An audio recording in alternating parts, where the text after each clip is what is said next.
Et on continue. Les amis, on est classé 1245 et Kik, qui est classé 1257, ne prend pas le centre. Il joue B6. Qu'est-ce que vous répondez? Bien sûr, quand on en a l'opportunité, on aime beaucoup mettre deux pions au centre, aux échecs, et mon adversaire joue fou B7. Quel réflexe vous devez avoir? Très bien. Que veut l'adversaire? Eh bien, il attaque ce pion. Donc, je vais le défendre en me développant. Cavalier C3. On aurait très bien pu jouer fou D3. Par contre, F3 aurait été un mauvais coup parce qu'on affaiblit notre futur petit roc. Et il fait un double fianchetto. Il met ses deux fous sur les flancs. Bon, moi, je me développe. J'ai le centre physiquement, je suis très heureux. Et il joue cavalier F6. Intéressant. Qu'est-ce que vous jouez? Bien sûr, on pourrait... Bon, déjà, on voit qu'il attaque deux fois en E4. Donc, ceux qui ont envie de jouer fou D3, eh bien, sachez que c'est un très bon coup. Maintenant, pourquoi aux échecs, on essaye de mettre un pion ou deux au centre? Vous savez? Eh bien oui, en fait, c'est pour stabiliser les pièces. Et là, comme il n'a pas de pion au centre, son cavalier n'est pas stable. Et du coup, je peux chasser son cavalier. Alors vous allez me dire, oui, mais regarde Joe, il va au centre. Oui, mais ces pièces ne sont pas stables. Ici, je vais manger. Qu'est-ce que je vais jouer à votre avis? Très très bien. Je vais continuer là à prendre de l'espace et à harceler son fou. Et regardez le centre que j'ai constitué. Et mon adversaire commet un crime, crime contre les échecs, de donner son fou contre un cavalier. En plus, il me développe la dame avec attaque sur la tour. Et ça va pas pour lui. Bilan des courses, bilan de l'ouverture. J'ai un meilleur contrôle du centre. J'ai un meilleur développement. J'ai gagné la paire de fous. Et lui, je ne sais pas ce qu'il a en échange de tout ça. Ok? Donc l'ouverture, clairement, elle est ratée pour les noirs. Qu'est-ce que vous faites? Bon, bah écoutez, on va se développer. Je vais mettre ce fou-là. Je vois pas trop où est-ce qu'il peut aller, E2 ou D3. C'est vrai qu'ici, il tape là. Ça n'a pas l'air hyper intéressant. Mais écoutez, je veux surtout finir mon développement, mettre mon roi à l'abri. Très bien. Comment continuer? Bon, là, il y a deux, trois plans possibles. Là, on a fini l'ouverture. Maintenant, on va parler des plans typiques. D'ailleurs, si ça vous intéresse, les plans typiques que j'évoque dans les parties pédagogiques, sachez que si vous rejoignez mon club en ligne, il y a une bibliothèque de vidéos inédites seulement sur les plans typiques. C'est-à-dire, au sortir de l'ouverture, qu'est-ce qu'on fait? Et en fait, essayez de deviner les trois plans que je vais proposer.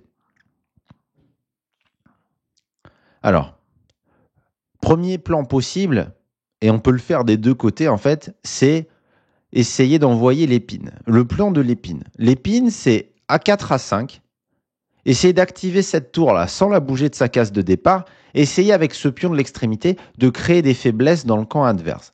Ça, c'est un plan qui est redevenu très à la mode avec les top ordinateurs qui utilisent beaucoup ces pions de l'extrémité. Et pourquoi on peut le faire des deux côtés? Parce qu'on peut tout à fait envisager de le faire par là pour affaiblir le roi noir. Et vous allez me dire, mais Jo, mais on n'affaiblit pas notre roi en jouant ça? Oui, mais qui a le contrôle du centre? Qui a les pièces mobilisées ici? C'est les blancs. Donc en fait, si j'affaiblis mon roi, il va rien se passer. D'accord? Donc on pourrait faire ça, essayer de provoquer, je ne sais pas, une prise, créer de l'affaiblissement sur son roi et aller le mater. D'accord? Ça, c'est les deux premiers plans possibles. Il y a un plan qui n'est jamais mauvais aux échecs, c'est le plan central. Donc là, on pourrait faire... Ce serait quoi, à votre avis, le plan central? Oui, ça serait sortir le fou, mettre les tours au centre et essayer de pousser avec ce gros centre et prendre de l'espace et étouffer l'adversaire. Ça serait un très bon plan aussi. Enfin, je dirais qu'il y a peut-être un quatrième et dernier plan possible. Quand on joue contre Rock avec Fianchetto, il y a un plan que vous connaissez, c'est essayer d'aller échanger ce fou contre notre fou pour que le roi soit faible. Alors, je ne sais pas quel plan vous préférez faire. Euh, N'oublions pas de nous demander ce que vont faire les noirs aussi. Les noirs, j'imagine que il va vouloir sortir son cavalier et ouvrir son fou. Pour moi, il va jouer D6 très bientôt. Pour moi, il va jouer D6. Il va jouer D6. Donc, pour cette raison, je vais plutôt jouer le plan central. J'ai l'impression que mon centre n'est pas assez solide pour que je puisse me lancer sur une attaque sur les ailes. Et ça, c'est une autre règle que vous devez apprendre. Je vais commencer par cette tour. Aux échecs, pour lancer une attaque sur les ailes, il faut d'abord avoir soit un centre fermé, soit un très fort contrôle du centre. Et là, comment vous réagissez à B5? Donc lui, il attaque à l'aile dame, il ne se développe pas, bon, d'accord. Là, il y a plusieurs coups possibles. Il y a un mauvais coup. Quel est le coup qu'il ne faudrait pas faire là pour gérer cette tension? Le coup qu'il ne faudrait pas faire, c'est de prendre. Parce que s'il reprend du pion A, j'ai échangé finalement un pion plutôt central contre un pion de l'aile, j'ai activé sa tour, j'ai perdu le contrôle de la case D5 centrale, donc ça ne va pas. Ce qui va par contre, ça serait peut-être de renforcer ici de sorte de pouvoir reprendre avec un pion. Ce qui va aussi, ça serait de faire pion C5 pour fermer la position et me concentrer sur une attaque à l'aile, et c'est ce que je vais faire pour vous montrer. Je ne sais pas si c'est le meilleur coup, je ne sais pas si c'est ce que j'aurais joué contre Magnus Carlsen, mais je vais vous montrer, parce que déjà c'est pas mal, et c'est très instructif. On a maintenant fermé le centre, c'est-à-dire que c'est pas facile pour lui d'ouvrir des lignes, parce que s'il fait D6, on y est 1, 2, 3 fois, on va manger, on a gagné un pion. Ok, donc il ne peut pas faire grand-chose au centre, donc c'est parfait, on va pouvoir attaquer avec l'épine. C'est le plan dont je vous parlais. On aurait pu aussi faire l'autre. Ok, donc il essaye de nous bloquer, mais là, les amis, ça va peut-être vous surprendre, mais là, en fait, comme on contrôle très bien le centre, comme on est mieux développé, l'ouverture, regardez, mes fous sont braqués, la dame est là, la tour peut venir très bientôt. Donc là, en fait, l'ouverture, c'est pour ça que j'ai joué G4, même si ça a l'air d'affaiblir mon roi. En fait, l'ouverture de la position sur l'aile roi, elle va profiter au blanc. Et vous allez le constater dans quelques coups. Donc il joue E6. Intéressant. Donc il ouvre sa dame ici. Mais moi, je vais continuer mon plan d'ouvrir la position sur son roi. Parce que c'est moi qui ai mieux développé, c'est moi qui ai les fous, j'ai la tour qui peut venir. Donc là, on se régale. Vous voyez, il est très... Là, qu'est-ce qu'il va faire, en fait, avec ça là pas grand-chose. Il est un peu bloqué. Donc là, on pourrait tout à fait manger. Si vous voulez, on peut manger. Mais ce que j'aime bien, c'est... alors, il veut peut-être faire ça et nous embêter notre fou. Du coup, pour le coup, je vais manger tout de suite. Il remange. Très bien. Là, qu'est-ce que vous feriez? Si on mange avec la dame, on menace d'aller en H7. Ça a l'air déjà, franchement, plutôt très fort. Si on mange avec la dame, on perd le fou. Je viens de le voir. Donc, on va plutôt prendre du fou, alors. Je ne sais pas si cette attaque, je la joue parfaitement. Vous voyez que je la joue un petit peu par-dessus le bras, par-dessous le bras, comme on dit. Par-dessus le bras, par-dessus la jambe. En tout cas, je menace quand même d'aller faire échec et mat en 2 coups. Et c'est juste pour vous montrer aussi que quand vous êtes mieux, quand vous faites une attaque qui est logique, quand vous avez le contrôle du centre, vous n'avez pas besoin de trouver à chaque fois le meilleur coup pour attaquer. Un bon coup sera suffisant. Alors là, attention. Si je fais dame H5 pour menacer mat, qu'est-ce qu'il va faire? Ouais, il va faire encore une fois tour prend fou. Et si je fais dame échec, c'est pas mat parce que la tour n'est plus là, il peut se sauver avec son roi. D'accord. Donc, qu'est-ce que je vais jouer à votre avis? Bravo, très très bien. Je vais jouer fou G5. Coup forcé. J'attaque sa dame. N'oubliez pas les coups forcés, ça va vous faire gagner beaucoup de points Hello à votre classement en ligne. Regardez toujours les échecs, les prises, les menaces en premier. Donc là, je crée une menace. Pas facile à parer. Il bouge la dame. Maintenant que mon fou n'est plus en prise, comment on continue? Voilà, très très bien. Maintenant, on va menacer échec et mat. Donc vraiment, vous voyez, il n'a pas pu réagir au centre. Il se retrouve avec des pièces qui servent à rien. Là. Et vous allez me dire, oui, mais Jo, mais toi, tu n'as pas joué avec ta tour. Tu nous dis tout le temps qu'il faut jouer avec toutes les pièces. Oui, mais la position était tellement écrasante. On va dire que je n'ai pas essayé de chercher effectivement les meilleurs coups. On a 4 pièces à l'attaque. Là, ça va suffire parce qu'il a que 2 en défense. Ok. Donc c'est peut-être un premier exemple d'attaque sur le roi avec centre fermé qu'on voit. Plan typique. Donc je vous rappelle, hein, si ça vous intéresse de savoir comment dérouler un plan typique, moi j'ai accumulé dans ma base de données depuis que je joue aux échecs. J'ai pas commencé à 6 ans quand j'ai commencé ces échecs, mais disons qu'à partir de 17 ans, quand j'ai été 2300 Elo à peu près, j'ai commencé à travailler avec Namik Gouliev, puis avec plein de joueurs, et j'ai accumulé, avec des livres aussi, j'ai accumulé des exemples de plans typiques. Namik m'avait dit, mais tu dois connaître ça, tu dois. Et en fait, j'ai regroupé toutes ces parties et je vous ai tourné des vidéos sur ces 15 ans de recherche et elles sont disponibles quand vous rejoignez mon club en ligne.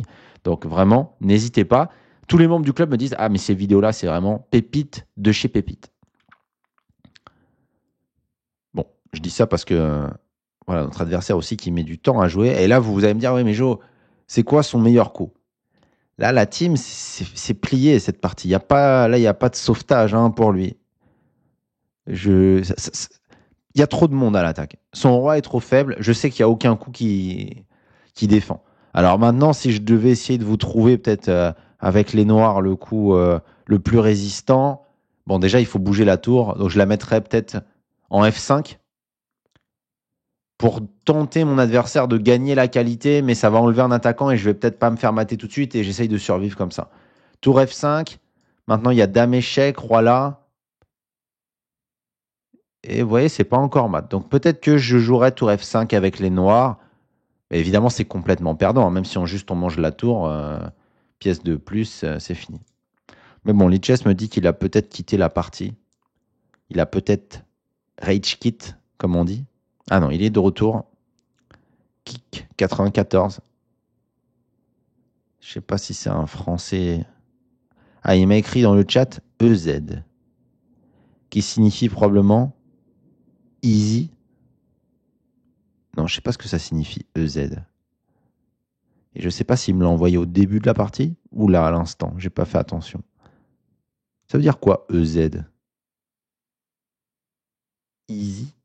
Non. Peut-être, ouais. Easy, ouais. Ouais, j'imagine c'est easy. Mais pourquoi easy dans ce contexte? Bon, dites-moi, vous savez mieux que moi, hein.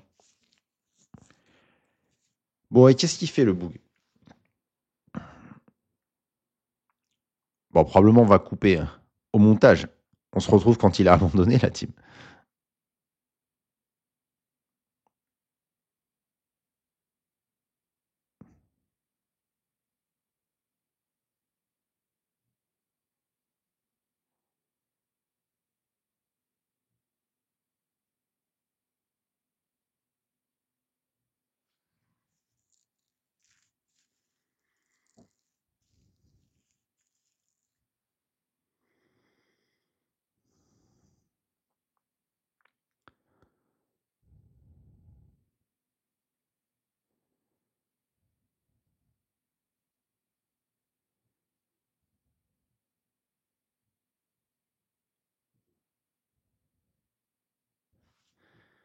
Et on se retrouve, mais le boug a toujours pas abandonné, donc je vais lui envoyer un.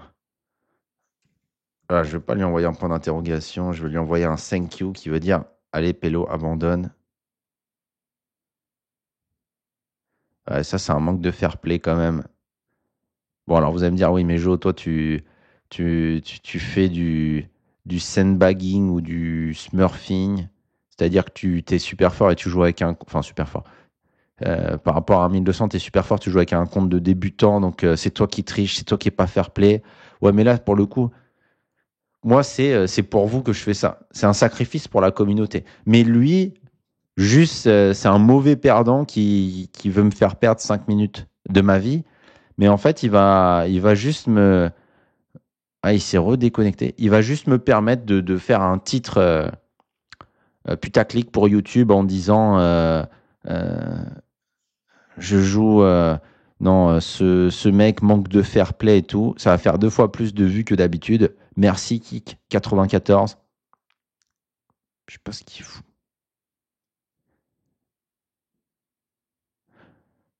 Bon, ça m'est arrivé de le faire dans ma jeunesse, je vais pas vous mentir.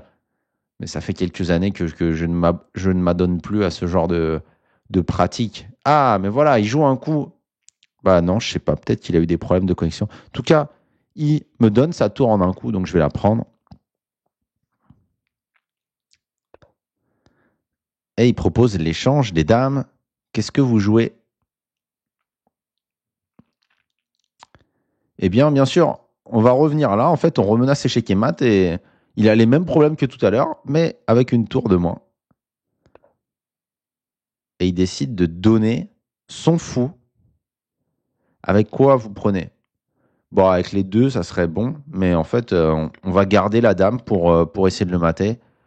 Et il sacrifie la dame, donc là, c'est quasi synonyme d'abandon. Je vais vous laisser trouver l'échec et mat le plus rapide. Très haut blanc. Maintenant, combien de coups, à votre avis? Maintenant, 2 coups. Échec. Le roi est forcé d'aller là. Et pour les plus débutants, souvenez-vous, coller la dame au roi en étant protégé par une pièce, c'est le meilleur moyen de gagner. En tout cas, le plus facile. Oh, et cette fois, on affronte un joueur qui est classé 1343, Bogeski. Je crois qu'on n'a jamais rencontré un joueur aussi fort. Pourtant, il fait un coup qui est très bizarre là. Pion F4, au lieu de prendre le centre avec pion D4, il affaiblit tout de suite un peu son roi. Et moi, je vais continuer dans l'esprit de la carocane avec D5 F4. Bizarre ce coup. Ça bloque aussi potentiellement son fou par la suite. Pas terrible. Bien sûr, il fallait jouer D4. Hein. Ok. Bon, on va se développer. Avant ce cavalier, je ne peux pas trop le sortir ici. Je pourrais penser à le sortir là. Mais ce que je vais d'abord faire, c'est sortir mon fou de la chaîne de pions. Comme ça, mon mauvais fou sera sorti de la chaîne. Et ensuite, je vais développer peut-être ce cavalier plutôt par là. Très bien. Donc j'y vais, je me développe. E6. Attention, hein, j'ai guetté s'il pouvait m'enfermer le fou, mais il ne peut pas. Et il joue fou D3. Qu'est-ce qu'on fait ici? Eh bien, en général, aux échecs, souvenez-vous, la règle dans l'ouverture, on veut que notre adversaire développe plutôt nos pièces. Alors, je vais jouer cavalier H6. Je ne sais pas si c'est le meilleur coup, mais en fait, c'est assez logique parce que je veux qu'il me prenne et que moi, j'ai développé mon cavalier avec gain de temps. À l'inverse, que si j'avais joué... pardon, c'est pas très français cette phrase. À l'inverse, si j'avais fait fou prend D3, il aurait pris... Oh là là, je massacre le français là aujourd'hui. Je parle de moi à troisième personne. Si j'avais pris en D3, il aurait repris avec la dame et c'est lui qui aurait développé sa dame. Bon, très bien. On va continuer à se développer. Alors juste, il faut qu'on se demande là, on est parti d'une carocane, mais on se retrouve dans une structure où il a pris pas mal le centre, mine de rien. Et en fait, quand l'adversaire a un fort centre comme ça, on doit... Est-ce que vous avez le verbe que je veux prononcer? On doit miner le centre adverse. Miner, ça veut dire détruire. Et le coup, c'est C5. Donc, on va essayer de provoquer la prise pour détruire un peu son centre. Ça va me permettre de mettre le cavalier ici. Il y a une tension là qui est en train de s'exercer sur le pion D4. Et d'ailleurs, il a craqué, il a fini par prendre. Et là, je comprends absolument pas son coup. Qu'est-ce que c'est? Kesako. Donc là, il y a un cavalier qui arrive en éclaireur. Je sais pas, je comprends peut-être qu'il veut ramener sa dame et me faire un échec et mat, mais on n'est plus... non, on n'en est plus là en termes de... Donc là, merci, hein, il me donne un pion, celui-là, que je vais manger. Alors les 2 coups seraient possibles. Hein. Moi, je vais prendre avec le pion, parce que ça m'appuie une case peut-être plus tard pour le cavalier. Donc merci beaucoup. Dame H5, ça m'inquiète pas du tout. On ne peut pas gagner aux échecs avec 2 pièces. Ça n'existe pas. Donc il joue G4. D'accord, il joue G4. Très très bien. Bon, ben, je vais faire ce que je vous ai dit. Je vais infiltrer son camp avec mon cavalier et j'essaye de lui manger un super fou. J'ai un pion très avancé qui peut être faible, mais qui va être aussi embêtant en fait pour le coup. Qui va être assez embêtant, j'ai l'impression. Il sort son cavalier. D'accord, je regarde les coups forcés, mais pion D4, il va venir par là, ça m'arrange pas trop. Bien sûr, on peut se développer, ça c'est jamais mauvais. Coup forcé, j'ai aussi dame B6 pour... Mais bon, je peux aussi développer mon fou et le clouer. Il y a vraiment l'embarras du choix. J'aime bien aussi le coup fou E7, personnellement, dans cette position, avec l'idée d'aller manger ça et de gagner encore un pion. Et s'il bouge son cavalier, de lui donner un échec désagréable ici. Donc je vais jouer fou E7. En gros, un coup de développement qui crée une menace. Mais il y avait pas mal de coups possibles. KSS6, c'était très bien. Peut-être Dame B6 correct, mais ça viole un peu les principes. Dame B6, je pense que c'est moins fort. Donc fou E7 ou KSS6, si vous aviez envie de jouer ça, c'était bien.